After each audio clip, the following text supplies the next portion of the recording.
नमस्कार साथियों,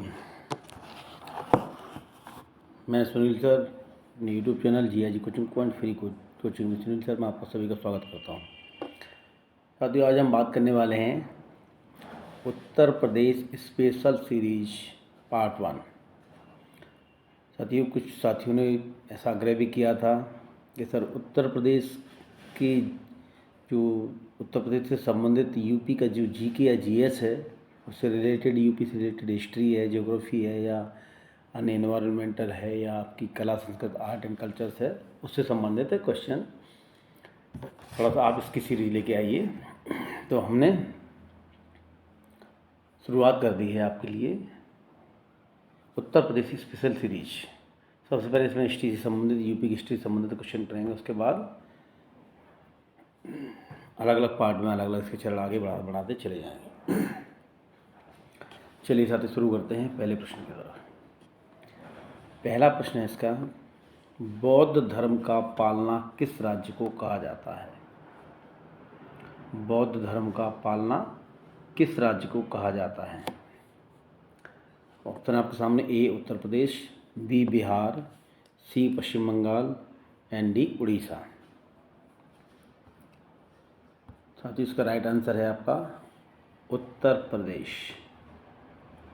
अब उत्तर प्रदेश को बौद्ध धर्म का पालना क्यों कहा जाता है, ये आपको इसका पीछे रीज़न ये है कि गौतम बुद्ध जो थे उनका अधिकांश सन्यासी जीवन उत्तर प्रदेश में ही व्यतीत हुआ था।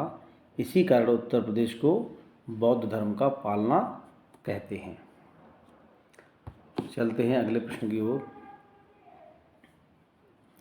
महात्मा बुद्ध ने सर्वाधिक वर्षा काल किस राज्य में व्यतीत किए थे? महात्मा बुद्ध ने सर्वाधिक वर्षा काल किस राज्य में व्यतीत किए थे? ऑप्शन आपके सामने, ए कौशल, बी मगध, सी चेदी और डी शोशेन। सही आंसर बताना है आपको। इसका सही आंसर है साथियों कौशल राज्य।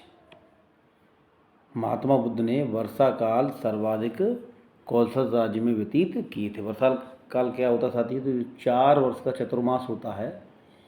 3 ऋतुएं हैं भारतीय ऋतुओं में, गर्मी, वर्षा और सर्दी।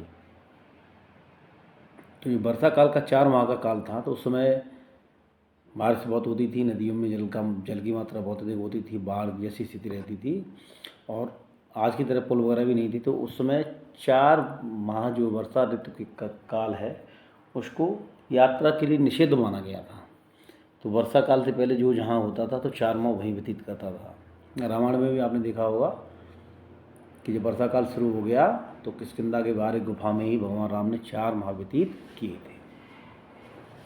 ऐसे ही गौतम बुद्ध ने सर्वाधिक वर्षा काल कौशल राज्य में व्यतीत किए थे।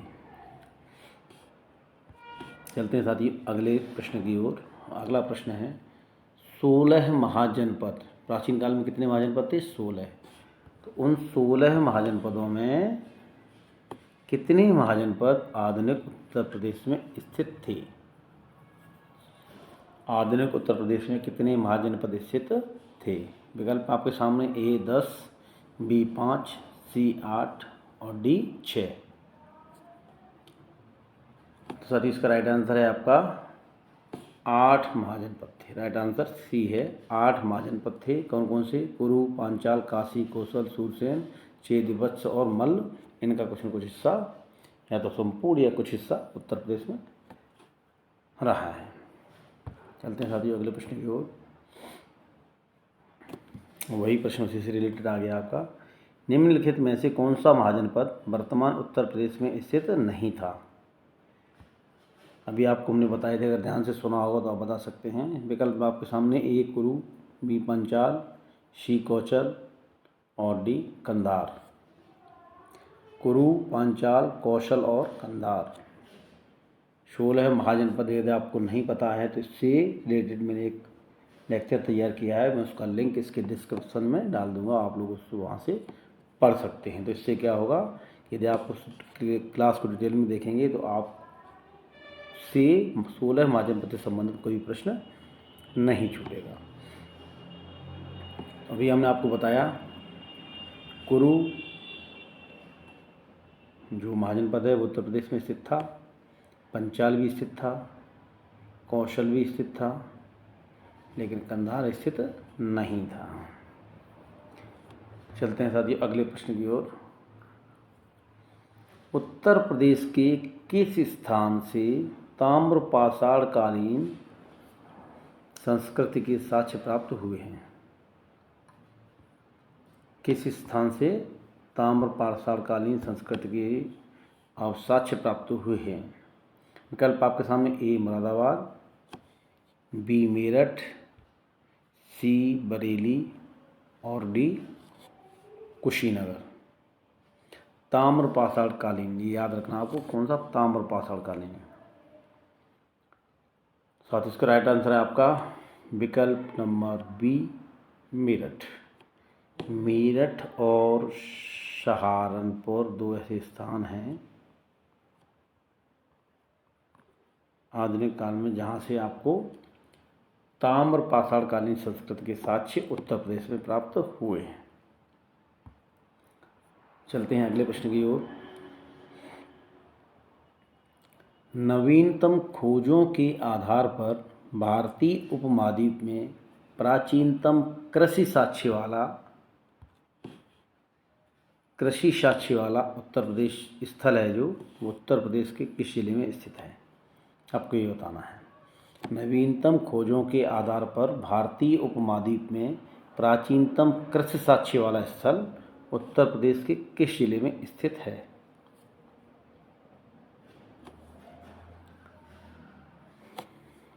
विकल्प आपके सामने साथियों ए सोनभद्र, बी मेरठ, सी संत कबीर नगर और डी प्रयागराज।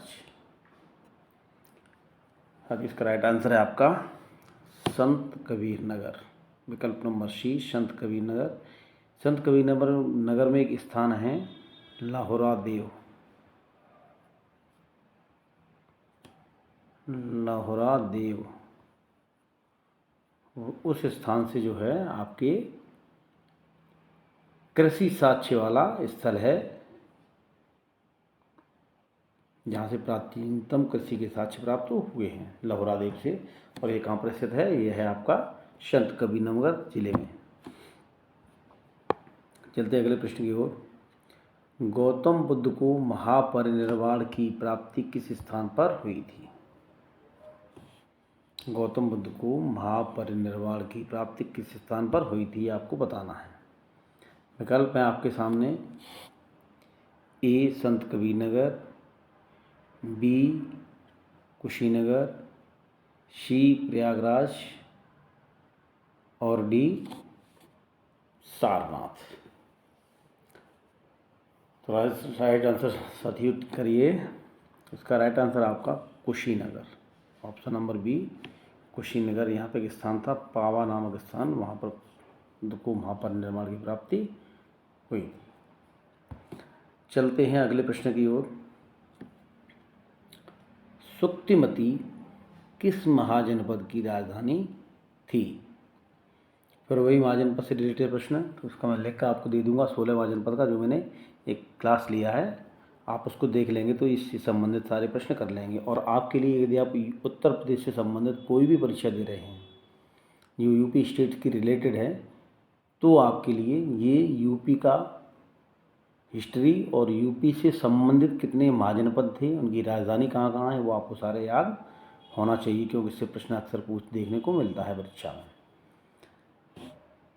अभी आपको आंसर करना है सुक्तिमती किस महाजनपद की राजधानी थी। विकल्प आपके सामने कौशल, मगध, सूरसेन, चेदी। साथियों जो सुक्तिमती थी आपकी वो चेदी महाजनपद की राजधानी रही है, चेदी की। और वर्तमान में इसकी स्थिति कहाँ है? ये बांदा के पास है। बांदा के पास इसकी स्थिति है वर्तमान में। चलते हैं अगले प्रश्न की ओर। किस नगर का प्राचीन नाम आयजसा था? किस नगर का प्राचीन नाम आयाजसा था?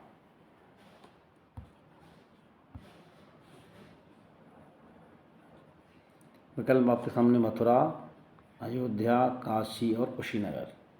इसमें से आपको राइट आंसर बताना है कि किस नगर का प्राचीन नाम अयाजिसा था। तो साथी कोई और नहीं, जो नगरी भी चर्चा में रही है अयोध्या, यहाँ 22 जनवरी को राम मंदिर में भगवान राम की प्राण प्रतिष्ठा हुई है, तो वो चर्चा में है। तो उसके संबंधित प्रश्न है आपका कि किस नगर का प्राचीन नाम अयाजिसा था। तो आपके लिए महत्वपूर्ण हो जाता है कि वो कोई और नहीं, अयोध्या नामक नगरी थी जिसका प्राचीन नाम अयाजिसा था। चलते हैं अगले प्रश्न की ओर। किस स्थान से गुप्तकालीन यमुना की एक मूर्ति प्राप्त हुई है? किस स्थान से गुप्तकालीन यमुना की एक मूर्ति प्राप्त हुई है? विकल्प आपके सामने ए अहिछत्र, बी मथुरा, सी वृंदावन और डी गोकुल। आपको राइट आंसर टिक करना है। साथियों, इसका सही उत्तर है आपका किस स्थान से यमुना की एक मूर्ति प्राप्त हुई है, गुप्त काल की है वो भी, तो वो है आपकी अहिछत्र से। और हमने आपको पिछले लेक्चर में बताया था कि अहिछत्र का नाम अहिछत्र क्यों पड़ा, क्योंकि जब इंद्र ने बहुत वर्षा की और आपके पार्श्वनाथ स्वामी यहाँ पर तपस्या कर रहे थे, तो शेष नागी ने आकर वहाँ पे अपने सर्प फड़ की छाया ऊपर कर ली थी, जिससे कि उनकी तपस्या में कोई व्यवधान ना आए। इसीलिए इस स्थान का नाम पड़ा अहिछत्र। अहि माने होता सर्प और छत्र माने छत्र किया था। तो उसी स्थान पर गुप्तकालीन एक यमुना की मूर्ति प्राप्त हुई है। ये याद रखना आपके लिए इम्पोर्टेंट है, यूपी में, यूपी से संबंधित है। चलते हैं अगले प्रश्न की ओर। हर्षवर्धन के काल में उत्तर प्रदेश के किस नगर का नाम महोदय श्री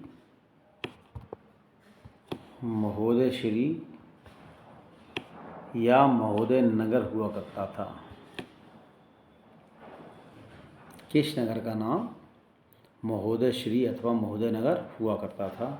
विकल्प है आपके सामने ए इटावा, बी एटा, सी कन्नौज और डी मैनपुरी। हर्षवर्धन जो था महान सम्राट, उनका जो उनका क्षेत्र था जहाँ की राजधानी थी कन्नौज, साथ ही उसी नगरी को उस समय महोदय श्री या महोदय नगर के नाम से जाना जाता था। और इसका काल था हर्षवर्धन का 606 ईस्वी से लेकर 647 ईस्वी तक। और आज का काय के लिए प्रसिद्ध है कन्नौज? तो कन्नौज नगरी प्रसिद्ध है इत्र के लिए। और साथ ही त्रिराष्ट्र संघर्ष जो आपको देखने को मिलेगा प्राचीन काल में। त्रिराष्ट्र में कौन कौन था आपका? एक राष्ट्रकूट, एक गुर्जर प्रतिहार और पाल। ये तीन साथ जो राजवंश थे, इन्होंने कन्नौज के लिए बहुत लड़ाई लड़ी और अंतिम रूप से सर्वाधिक समय तक कन्नौज जो शासन रहा वो गुर्जर प्रतिहारों का रहा है। तो ये कन्नौज आपका त्रिराष्ट्र संघर्ष के लिए भी जाना जाता है। चलिए साथियों, अगले प्रश्न की ओर। अगला प्रश्न है आपका, काशी का सर्वप्रथम उल्लेख किस वेद में मिलता है? काशी का सर्वप्रथम उल्लेख किस वेद में मिलता है? विकल्प है आपके सामने ए ऋग्वेद, बी अथर्ववेद, सी सामवेद और डी यजुर्वेद। बताना है आपको काशी का सर्वप्रथम उल्लेख किस वेद में मिलता है। तो इसका साथियों राइट आंसर आपका अथर्ववेद। कौन सा? अथर्ववेद। इम्पोर्टेंट प्रश्न है आपका। और महाभारत के अनुसार इस नगर की स्थापना किसने की? दिवोदास।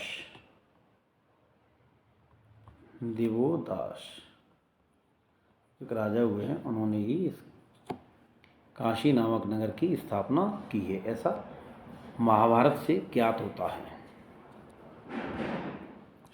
चलते हैं साथियों अगले प्रश्न की ओर। अशोक ने एक सिंह स्तंभ बनवाया था। अशोक के आपको देखो काफ़ी जगह मिलेंगे, लघु स्तंभ लेख है, शिलालेख हैं। तो इसी तरह एक सिंह स्तंभ बनवाया था। इसी सिंह स्तंभ के शीर्ष को स्वतंत्र भारत के राज्य चिन्ह के रूप में अपनाया गया। आपने देखा होगा ऊपर जो 4 मुंह वाला है, उसके 3 मुंह सामने दिखाई देते हैं शेर के, चौथा मुंह जो पीछे है। तो जो राज्य की चिन्ह लिया गया है, जिसको अशोक की लाट से लिया गया चिन्ह बोलते हैं, वही अपना राज्य की चिन्ह है। कहीं भी आप देखें, चाहे नोट पे देखें, सिक्के पे देखें, या किसी भी सरकारी दस्तावेज पे वो जो मोहर लगी होती है 3 सिंगों वाली, तो वो वहीं से लिया गया है। तो ये स्तंभलेख कहाँ पर पाया गया था, किस स्थान से लिया गया है? विकल्प है आपके सामने।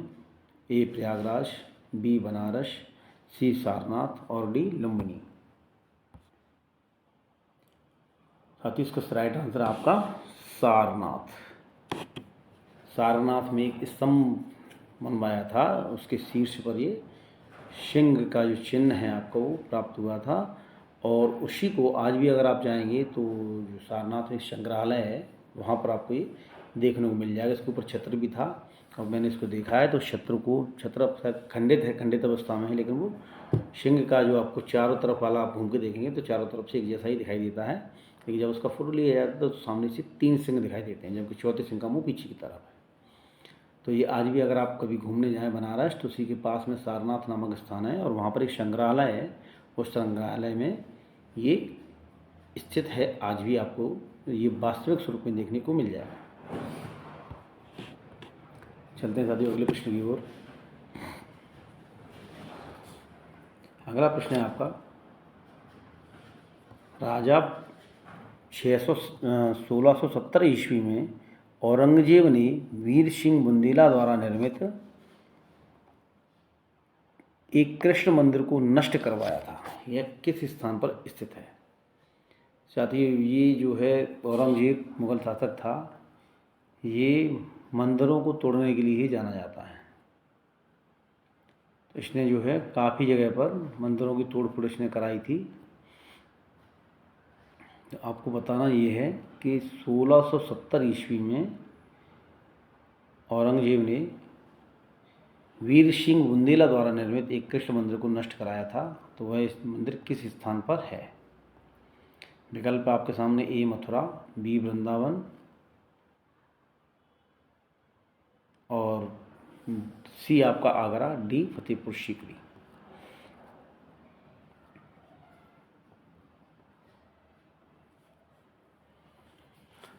साथी कोई और स्थान नहीं, ये आपका है मथुरा। मथुरा का जो कृष्ण मंदिर है उसको इस औरंगजेब ने तोड़वाया था। चलते हैं साथी अगले प्रश्न की ओर। और अगला प्रश्न है आपका, उत्तर प्रदेश में पुरापाषाणकालीन सभ्यता के साक्ष्य निम्नलिखित में से किन स्थानों से प्राप्त हुए हैं? विकल्प ए है आपका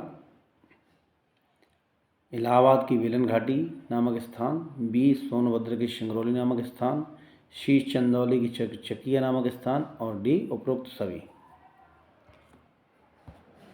आपको इसका आंसर टिक करना है। साथ ही ये बहुत इंपॉर्टेंट प्रश्न है आपके लिए, क्योंकि अगर आपसे पुरापाषाणकालीन कोई या पाषाणकालीन प्रश्न पूछे जाते हैं तो वो ताम्रपाषाणकालीन, पुरापाषाणकालीन ऐसे स्थल जो उत्तर प्रदेश से संबंधित हैं, तो उनको आपको याद रखना है।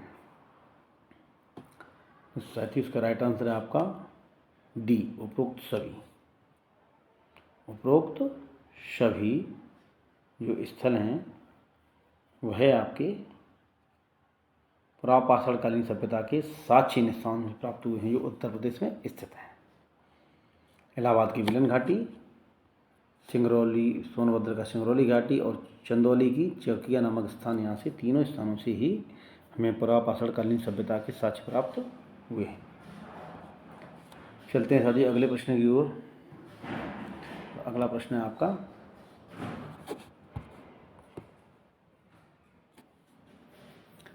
दो कथन दिए गए हैं और आपको बताना इनमें से कौन सा कथन सही है। कथन एक है, बेलन घाटी के पुरास्थलों की खोज या प्राचीन स्थलों की खोज एवं खुदाई इलाहाबाद विश्वविद्यालय के प्रोफेसर जी.आर. शर्मा के निर्देशन में कराई गई। कहाँ की? बेलन घाटी के पुरास्थलों की खोज एवं खुदाई इलाहाबाद विश्वविद्यालय के प्रोफेसर जी.आर. शर्मा के निर्देशन में कराई गई। साथ ही वैसे तो आपको सारे याद रखना है कि मैंने एक क्लास भी लिया आपका, इसको हड़प्पा संस्कृति के नाम से हमने दिया है। मैं उसका लिंक भी इसको डिस्क्रिप्शन में डालूंगा और आप इसको देखिएगा। तो उसमें आपको सारे जो प्राचीन नगर हैं, चाहे वो हड़प्पा हो, मोहनजोदड़ो हो, लोथल है, सुतकागंडेर है, सुतकाको है, तो ये सब किस नदी के तट पर हैं, ये क्या भौगोलिक स्थिति है और इनका उत्खनन किसने कराया है, उस क्लास से आपको पता चल जाएगा।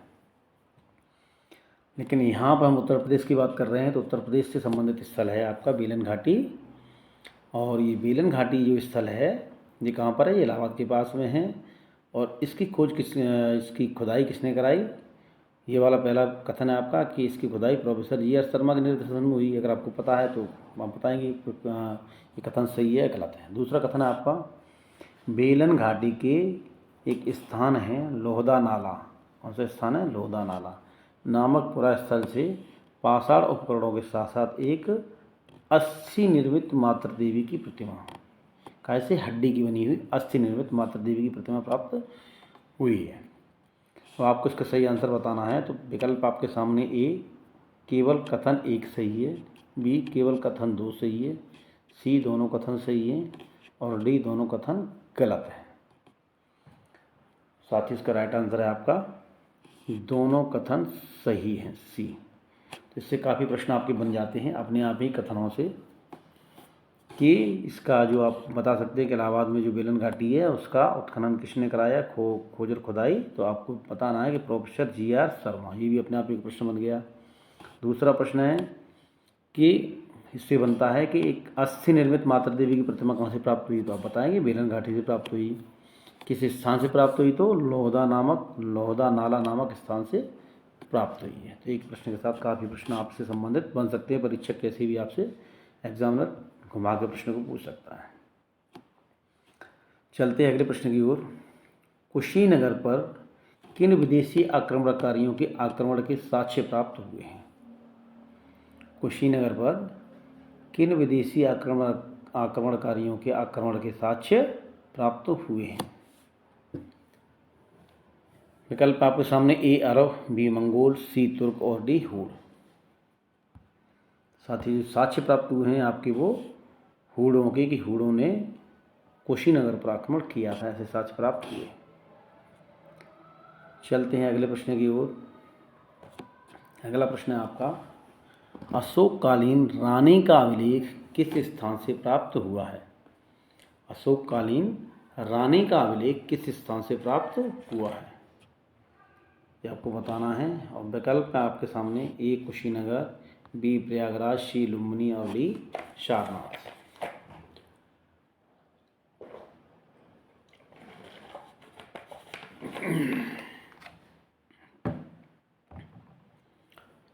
साथियों इसका आपका राइट आंसर है रानी का अभिलेख कहाँ से प्राप्त हुआ, ये आपको बताना है। और वो भी किसके काल का? अशोक के कालीन। अशोक के कालीन तो अशोक की रानी रही होंगी और उनका अभिलेख किस स्थान से प्राप्त हुआ? तो वो आपका प्रयाग स्तंभ है आपका, वहाँ से प्राप्त हुआ है। और इस रानी के अभिलेख की विशेषता क्या है? इनकी एक रानी थी कारुवाकी।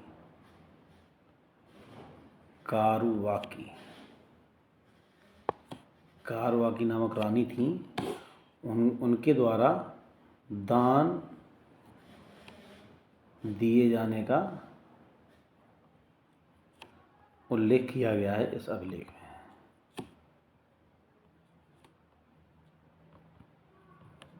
उल्लेख किया गया है इस अभिलेख में। तो ये कहाँ पर? प्रयाग स्तंभ में है। तो अशोक की रानी कारुवाकी द्वारा दान दिए जाने का इसमें उल्लेख किया गया है। और इसलिए चूँकि रानी के द्वारा दान दिए जाने का उल्लेख इसमें किया गया, इसलिए इसे हम लोग कहने लगे रानी का अभिलेख। क्या कहते हैं? रानी का अभिलेख। कहाँ से मिला? ये प्रयागराज से आपका मिला है, प्रयागराज से। चलते हैं अगले प्रश्न की ओर। किस वर्ष महमूद गजनवी ने मथुरा के मंदिरों को ध्वंस कर लूटपाट की थी? किस वर्ष महमूद गजनवी ने मथुरा के मंदिरों को तोड़फोड़ की थी और वहाँ पे लूटपाट भी की थी? आपको ये बताना चाहिए। विकल्प आपके सामने। ए 1018 ईस्वी, बी 1015 ईस्वी, सी 1194 ईस्वी और डी 1005 ईस्वी। साथ ही इसका राइट आंसर आपका 1018 ईस्वी में क्या किया था इसने? महमूद गजनवी ने मथुरा के मंदिरों को तोड़ा था, तोड़फोड़ की थी और लूटपाट की थी।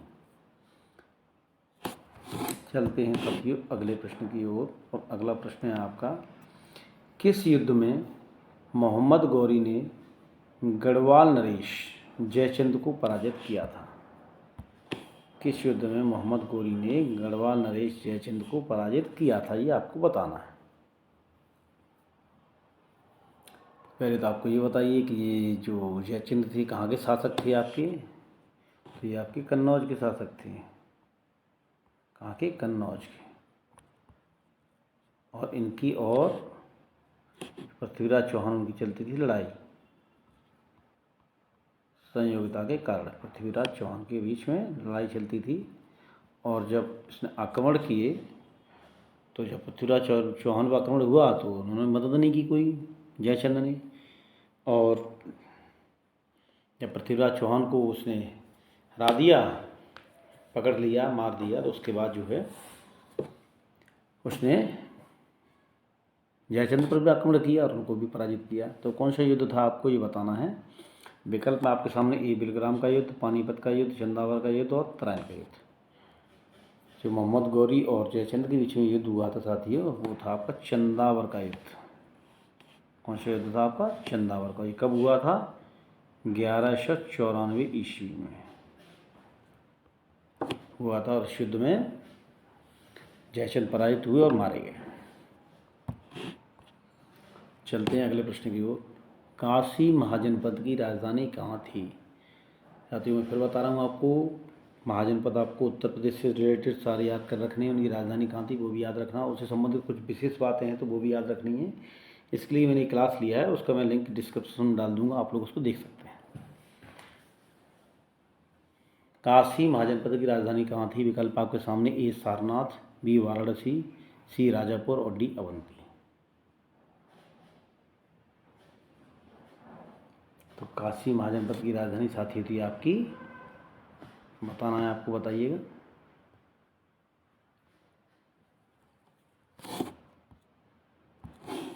वाराणसी। कहाँ थी? वाराणसी। और इसकी स्थापना किसने कराई थी? दिवोदास ने। दिवोदास ने इसकी स्थापना की थी। ऐसा कहाँ से पता चलता है हमें? पता चलता है महाभारत से। महाभारत में ऐसा उल्लेख है। चलते साथियों अगले प्रश्न की ओर। और अगला प्रश्न है हमारा, आगरा नगर की स्थापना किस सुल्तान ने की थी? आगरा नगर की स्थापना किस सुल्तान ने की थी, आपको ये बताना है।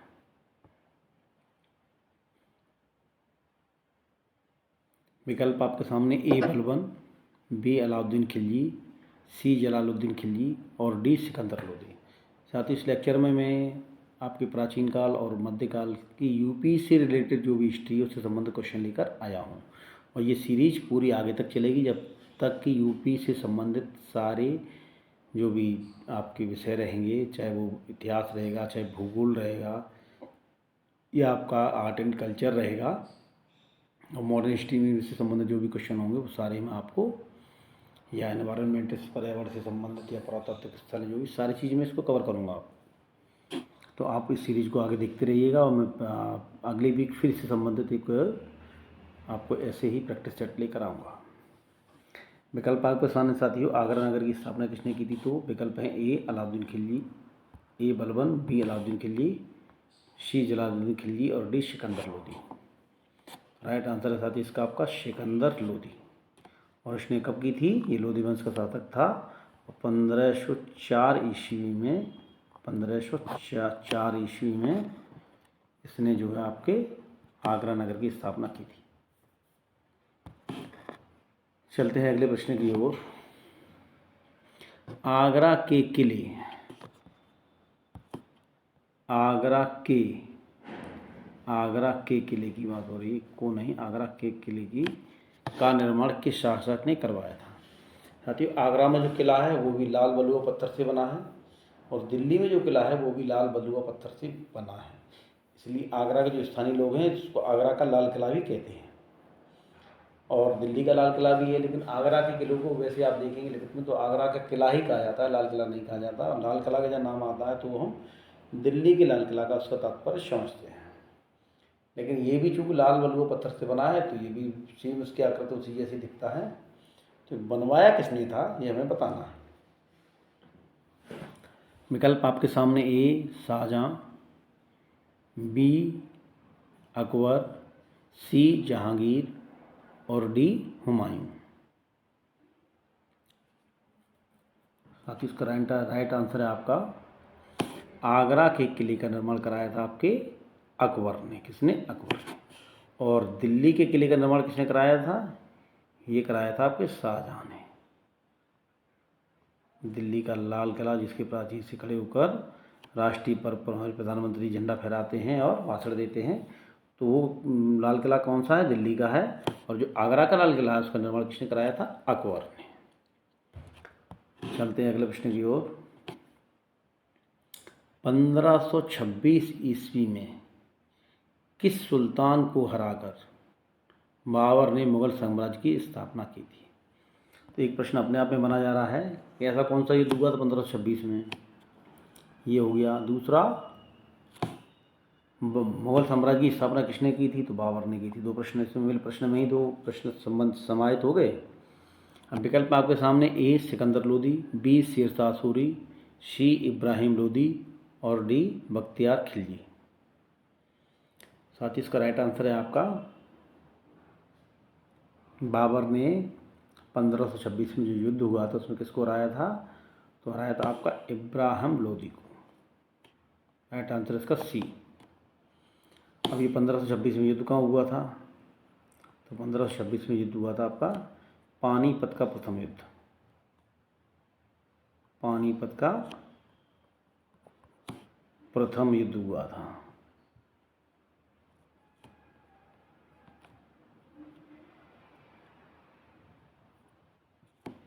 और उस युद्ध में बाबर ने इब्राहिम लोदी को हराया था और दिल्ली सल्तनत का अंत हुआ और यहाँ से मुगल काल का प्रारंभ हो जाता। और इतिहास के दृष्टिकोण से पढ़ें तो यहीं पर आपका प्राचीन काल इतिहास खत्म हो जाता है और मध्यकालीन इतिहास शुरू हो जाता है।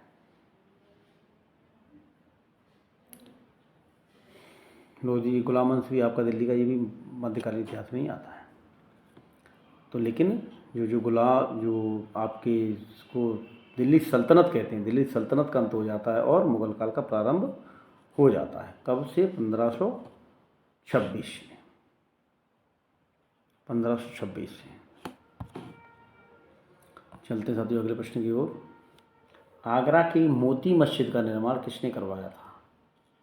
आगरा की मोती मस्जिद। आगरा में साथियों आपने आगरा का ताजमहल तो बहुत सुना होगा। क्या सुना आपने? आगरा का ताजमहल। तो ताजमहल तो आप जानते हैं। ये प्रश्न अब बहुत पुराना हो गया है और ये अब इसके पूछने की संभावना ना के बराबर रहेगी कि ताजमहल किसने बनवाया। बच्चा बच्चा जानता है कि शाहजहां ने बनवाया था। किसकी याद में बनवाया था? तो ये आपके मुमताज महल की याद में बनवाया था। तो आपको बताना ये है कि अब दूसरा प्रश्न है कि आगरा की मोती मस्जिद का निर्माण किसने कराया था, ये आपको बताना है। विकल्प आपके सामने ए अकबर, बी जहांगीर, सी शाहजहां और डी औरंगजेब। तो साथियों इसका सही आंसर आपका शाहजहां।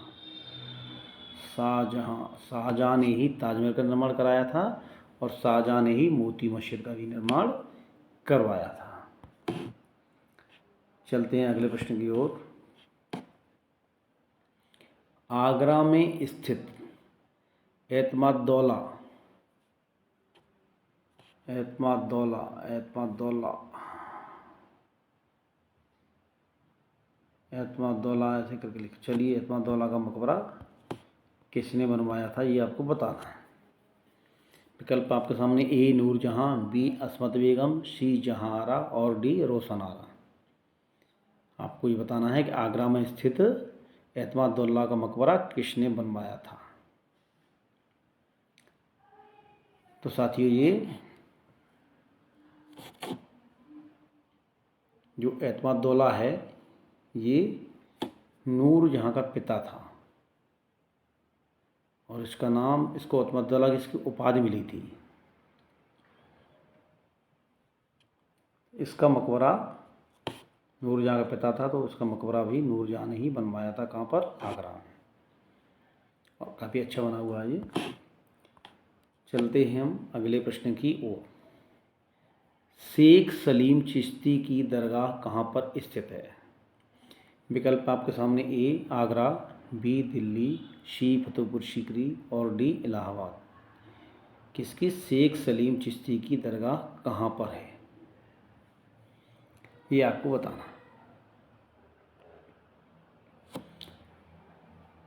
साथियों, विकल्प आपके सामने ए आगरा, बी दिल्ली, सी फतेहपुर सीकरी और डी इलाहाबाद। तो इसका राइट आंसर है आपका फतेहपुर सीकरी। फतेहपुर सीकरी। साथियों, शेख सलीम चिश्ती की दरगाह फतेहपुर सीकरी में है और आप देखने जाएंगे तो फतेहपुर सीकरी नामक नगर किसने बसाया था? अकबर ने। अकबर ने ये बसाया था और इसको अपनी राजधानी बनाया था अकबर ने। ये आगरा से 30-35 किलोमीटर की दूरी पर है साथियों फतेहपुर सीकरी। और आज भी आप देखेंगे तो बुलंद दरवाज़ा, जो सबसे ऊंचा दरवाज़ा होने का जिसको खिताब प्राप्त है, तो वो भी कहाँ पर है? वो फतेहपुर सीकरी में है और वो अकबर ने बनवाया था अपने गुजरात विजय की स्मृति के उपलक्ष्य में। यहीं पर एक जो सूफी संत थे शेख सलीम चिश्ती, उनकी दरगाह भी स्थित है और पंचमहल भी यहीं पर है। और ये शेख सलीम चिश्ती के कहा जाता है कि इन्हीं के आशीर्वाद से अकबर की बेटा हुआ था जिसका नाम रखा था उन्होंने सलीम। क्या नाम रखा था? सलीम। और यही सलीम आगे चलकर कौन बना आपका? जहांगीर। जहांगीर नाम से ये मुग़ल सल्तनत का सम्राट बना। अकबर का बेटा था। तो अकबर जो शेख सलीम चिश्ती की काफ़ी इज्जत करता था और वो उन्हीं के कारण फतेहपुर सीकरी की जो भूमि है उसको पवित्र भूमि मानता था। और इन्हीं के नाम, इन्हीं के आशीर्वाद से जब उसके यहाँ बेटा प्राप्त हुआ तो उसने बेटे का नाम भी सलीम ही रखा था। चलते हैं साथियों अगले प्रश्न की ओर। जौनपुर की अटाला मस्जिद, जो जौनपुर कहाँ है? उत्तर प्रदेश में है। ये प्रश्न भी अपने लिए महत्वपूर्ण हो जाता है कि जौनपुर की अटाला मस्जिद का निर्माण किसने करवाया था? विकल्प है ए सिकंदर लोदी, बी अलाउद्दीन खिलजी, सी इब्राहिम शाह सरकी और डी हुसैन शाह सरकी। राइट आंसर बताना है ए सिकंदर लोदी, बी अलाउद्दीन खिलजी, सी इब्राहिम शाह सरकी और डी हुसैन शाह सरकी। तो जौनपुर में साथियों सरकी वंश का साम्राज्य रहा है वहाँ पर। और इसकी जो अटाला नामक मस्जिद है इसका निर्माण कराया है इब्राहिम शाह सरकी ने। और वहाँ और भी जो है स्थल हैं, एक और है वहाँ पर झंझरी मस्जिद। कौन सी मस्जिद? झंझरी मस्जिद। झंझरी मस्जिद है, इसका निर्माण भी आपके इब्राहिम शाह सरकी ने ही करवाया है। ये भी कहाँ है? जौनपुर में ही है। चलते अगले प्रश्न की ओर। सरकी सल्तनत के दौरान सिराज ए हिंद किसे कहा जाता था? सरकी सल्तनत के दौरान सिराज ए हिंद किसे कहा जाता था? आपको ये बताना है। विकल्प आपके सामने ए आगरा, बी कन्नौज, सी जौनपुर और डी मेरठ। जैसे मैंने पिछले प्रश्न में बताया, कौन सा स्थान है वो? कन्नौज था, जहाँ पर सिराज, यहाँ पर सरकी वंश की स्थापना हुई थी, इसकी राजधानी थी। और अटाला मस्जिद भी यहीं थी, झंझरी मस्जिद भी यहीं पर थी और इसी को सिराज हिंद के नाम से जाना जाता था। चलते आप आज आपके अंतिम प्रश्न की ओर। झांसी की स्थापना किसने की थी? झांसी की स्थापना किसने की थी, ये बताना है आपको। विकल्प आपके सामने: ए वीर सिंह बुंदेला, बी इब्राहिम सिरकी, सी सिकंदर लोदी और डी अलाउद्दीन खिलजी। साथ ही इसका राइट आंसर है आपका वीर सिंह बुंदेला। और ये किस वंश की थी? ओरछा शासक थी, ओरछा। और कब कराया था इन्होंने? ये कराया था आपका 1613 ईस्वी में झांसी की। बाद में आपने झांसी किस लिए प्रसिद्ध हुई? झांसी की रानी के लिए प्रसिद्ध हुई। और यहाँ पर झांसी की रानी का जो लक्ष्मीबाई थी उनका महल भी है, महादेव का मंदिर है तथा मेहंदी बाग आज भी इसमें किले के अंदर ही स्थित है। साथ ही आज पूरे हुए आपके क्वेश्चन उत्तर प्रदेश से रिलेटेड, और मैं नेक्स्ट वीक ऐसी एक क्वेश्चन की श्रृंखला और लेके आऊँगा जो यूपी से ही रिलेटेड होगी।